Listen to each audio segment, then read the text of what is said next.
Eh bien bonjour à tous et bienvenue dans ce podcast de Business Antidote où on va traiter du sujet de la prospection avec une philosophie d'inbound marketing. Alors le but du jeu de ce podcast, c'est de démontrer, de prouver que la prospection devient beaucoup plus simple si on la structure et qu'on la pense avec une philosophie d'inbound marketing. La prospection est une méthode de vente, on va dire un process qui déplaît. Les gens n'aiment pas prospecter. Alors ça vient de deux choses. Premièrement, c'est un aspect culturel. Depuis qu'on est tout petit, nos parents nous ont dit ne parle pas aux inconnus. Donc effectivement, quand on nous le répète toute notre vie, quand on est dans un milieu professionnel et qu'on nous demande d'aller voir des gens qu'on ne connaît pas, déjà on a une première complication. Le deuxième aspect, c'est que on n'aime pas être en position de faiblesse. Les gens, quand on va prospecter quelqu'un, on vient demander concrètement « Bonjour, est-ce que vous voulez acheter mon produit ?» On est en position de faiblesse par rapport à l'interlocuteur. Il y a aussi une donnée qui est propre à chacun. Il y a des gens qui sont beaucoup plus à même, beaucoup plus sociables que d'autres, en tout cas au premier abord. C'est-à-dire sur des personnes étrangères, certaines personnes vont avoir du mal à tenir le regard, vont avoir du mal à parler, vont être stressées, clairement. Bon.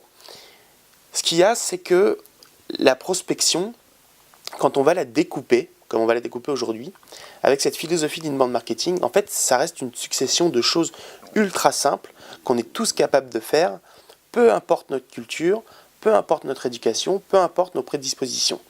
Dans une stratégie de prospection, la première chose à faire, c'est de constituer un fichier. Aller dans la rue et prospecter à tout va à l'aveugle, c'est quelque chose qui n'est pas recommandé par les professionnels de la prospection et qui d'ailleurs, quand on y réfléchit bien, est contre-productif. L'idée même du marketing, c'est de cibler au maximum. Plus vous ciblez, c'est une règle fondamentale, plus vous ciblez et plus vous êtes efficace.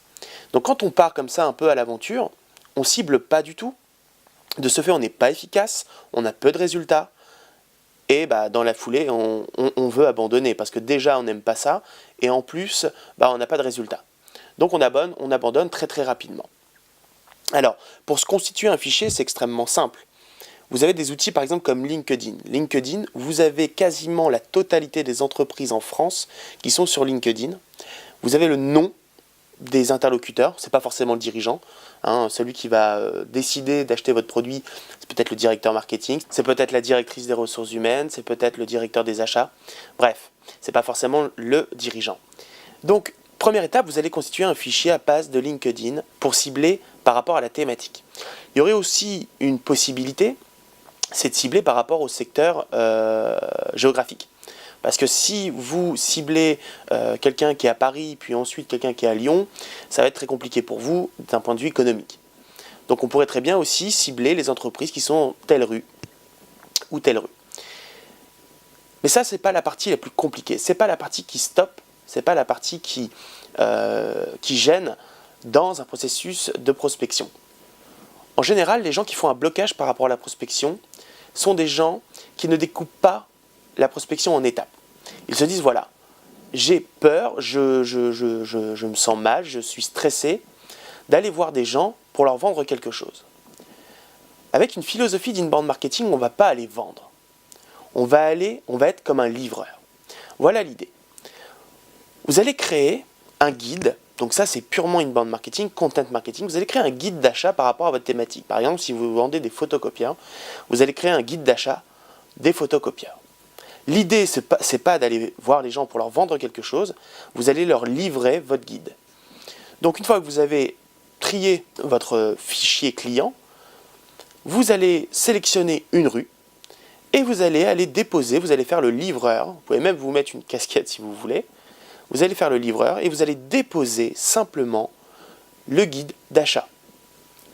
Dans ce guide d'achat, effectivement, tout sera fait pour amener les gens jusqu'à votre site web. La prospection dans une philosophie d'inbound marketing n'est pas là pour convertir directement, elle est là pour constituer du trafic qualifié. Étant donné qu'on se dit que ce qui peut gêner dans la prospection, c'est d'aller rencontrer des gens qu'on ne connaît pas et de leur parler, clairement, c'est à peu près ça, on va minimiser le temps de connexion. On va simplement venir, prendre le document, bonjour, je dépose le guide, au revoir monsieur. Voilà, terminé. Tout l'enjeu est d'avoir un guide qui va attirer, on en parlera après sur sa composition, qui va attirer et qui va surtout générer le trafic, qui va donner envie aux gens d'aller consulter votre site web. Bon. Pour une deuxième phase consisterait à, pour les gens un peu plus expérimentés, un peu plus à l'aise, et vous verrez que si vous le faites souvent, les choses on les apprend beaucoup plus, tout devient plus facile si on le fait souvent. Tout s'apprend et tout devient plus facile si on le fait souvent. Tous les jours, ce serait le top. Sinon, c'est 2-3 fois par semaine, ce serait génial. La prospection, c'est comme l'inbound marketing, c'est pas un sprint, c'est un travail de coureur de fond, c'est un travail sur le long terme. Il faut y aller tranquillement, à son rythme. Donc, pour les gens un peu plus avancés, voilà l'idée. Vous allez déposer votre guide, mais en même temps, vous allez dire, excusez-moi, est-ce que je peux prendre un prénom et un email de l'interlocuteur à qui ça peut intéresser? Je voudrais lui envoyer la version numérique. Donc, vous avez deux cas, vous allez soit avoir un email générique, global, mais qui est consulté, ou soit vous allez avoir directement l'email de la personne. Donc, la personne qui va être probablement intéressée. L'idée, c'est que quand vous allez récupérer ce contact, vous allez rentrer dans votre bureau et vous allez mettre vos 4-5 contacts que vous avez fait dans la journée, ou les 10 que vous avez fait dans la journée, vous allez mettre dans l'autorépondeur et vous allez envoyer votre série, donc évidemment votre guide, mais derrière votre série avec le guide qui va être décomposé. Dans le guide, vous avez tous les éléments, vous allez l'envoyer, mais vous allez envoyer petit à petit soit d'autres informations, soit des parties de votre guide dans le temps, tous les 2 jours, tous les 4 jours, pour garder le contact avec votre interlocuteur sans que vous n'ayez rien à faire. D'accord? Le but du jeu, évidemment, c'est de l'inbound marketing, donc c'est que c'est le client qui va devoir vous contacter. Donc, vous prenez le contact, vous rentrez chez vous, vous branchez ça sur votre autorépondeur ou sur votre CRM. Donc je vous invite, pour ceux qui n'ont pas suivi la formation gratuite, à télécharger la formation gratuite sur l'inbound marketing que vous pouvez télécharger juste en dessous avec un email, un prénom. Je parle de ce qu'est un autorépondeur, ce qu'est l'automation marketing des CRM. Voilà l'idée. Point barre. Voilà ce que vous aurez à faire dans votre processus de prospection. Donc vous voyez qu'il n'y a rien de compliqué. Vous allez livrer un produit, vous allez livrer, je veux dire, si quelqu'un rentre dans votre bureau et il vous dit « Bonjour, je vous dépose un truc, au revoir monsieur », terminé. Il n'y a aucun frein à faire ce genre de choses. Tout le reste, c'est qu'une question d'organisation. Donc, ça va s'arrêter ici. Vous allez dans l'entreprise, vous déposez votre guide.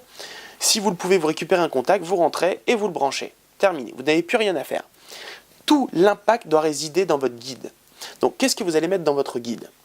Alors c'est très simple, on va utiliser les mêmes leviers que l'inbound marketing classique uniquement sur Internet.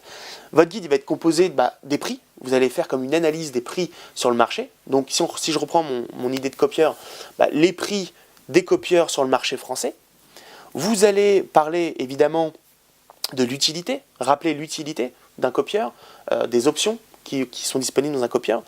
Vous allez parler des solutions disponibles, les différentes gammes, la différence entre le bas de gamme, le haut de gamme, le très haut de gamme, qu'est-ce que ça permet de faire.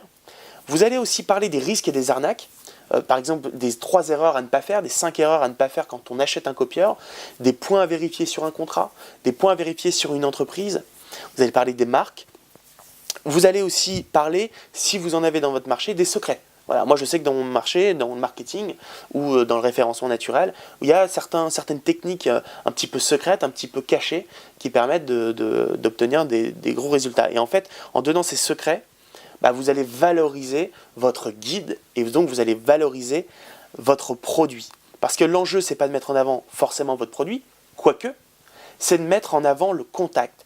Si la personne que vous avez rencontrée, vous avez 3 choix dans la prospection. Soit la personne que vous allez prospecter, en fait, le jour où vous y allez, elle avait justement pensé acheter un copieur. Là, elle vous dit, c'est génial, écoutez monsieur, on peut se voir, et vous signez dans la journée presque. Bon, ça arrive une fois de temps en temps. C'est pas si rare que ça, mais ça reste quand même très rare. Bon. La deuxième option, c'est l'interlocuteur, votre prospect, il y a pensé à acheter un copieur, il a pensé à acheter votre produit, si c'est dans votre cas, mais c'est pas le moment, et puis de toute façon il n'a pas encore fait les démarches parce que c'est la vie quotidienne, c'est pas un problème majeur dans son entreprise, mais il y a pensé.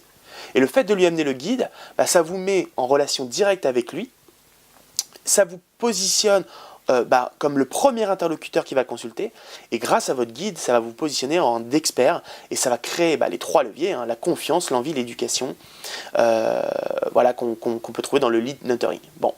Donc votre guide, il va être extrêmement important pour cet aspect-là. Et puis vous avez le troisième cas en prospection, le prospect il n'est pas du tout intéressé, c'est pas du tout dans son champ de vision, mais en récupérant son contact, vous allez probablement un jour, si c'est dans 2 ans, si c'est dans 3 ans, obtenir au moins un premier rendez-vous, soit parce qu'il a gardé votre guide, parce que votre guide, d'un point de vue matériel, d'un point de vue impression, il a été imprimé sur du papier qualitatif, soit il a observé le sujet, il l'a mis dans son bureau parce qu'il s'est dit peut-être qu'un jour, je ne sais pas, ou peut-être que vous avez simplement récupéré son email, son prénom, et qu'il est branché dans votre base de données et que vous lui envoyez de l'information régulièrement. Voilà, c'est tout pour ce podcast. Donc vous voyez, l'idée est très très simple. L'idée c'est qu'on découpe la prospection en plusieurs parties simples. On crée un guide d'achat extrêmement qualitatif et on le dépose et si possible on récupère un contact et on rentre ce prospect dans la machine d'automation marketing. Voilà, c'est tout pour ce podcast. Je vous dis à très bientôt. C'était Guillaume Grelet pour Business Antidote. Au revoir. Business Antidote.